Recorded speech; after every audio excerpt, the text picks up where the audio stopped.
So as gay men, many of us want a guy in our life, right?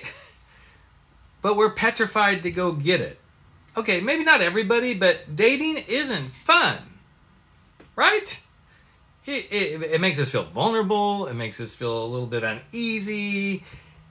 And then we wonder, oh, why can't I get this dating thing going? Well, the bottom line is this. If you don't get out there and get dating, you can't get a man in your life. Okay, Rick, I get that, right? I know that's what you're saying. But it's kind of like I coach speakers. I coach speakers on getting their speaking businesses off the ground. But if they're not willing to get out there and talk to people about their speaking, they can't get a speaking gig. And the same thing is happening for you guys. Those of you who really want a guy in your life, you want to be dating, you want to be, having those moments at home, snuggling on the couch and making a life with someone.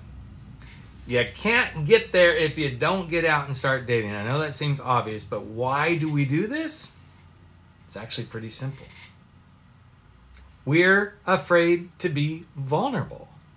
We're afraid to feel the rejection. We're afraid to okay, I guess he's not my kind. Because then we get frustrated and we start pounding our head against the wall, right? And then we give up. Well, the pursuit of finding a man is the pursuit of finding a man. And if we don't keep going back to the well and drinking, we don't keep going wherever you're finding them, I don't care where it is, dating apps, hookup apps, getting out there. Actually, one of the best ways is just to get out there and start meeting and greeting people. I know that's scary too.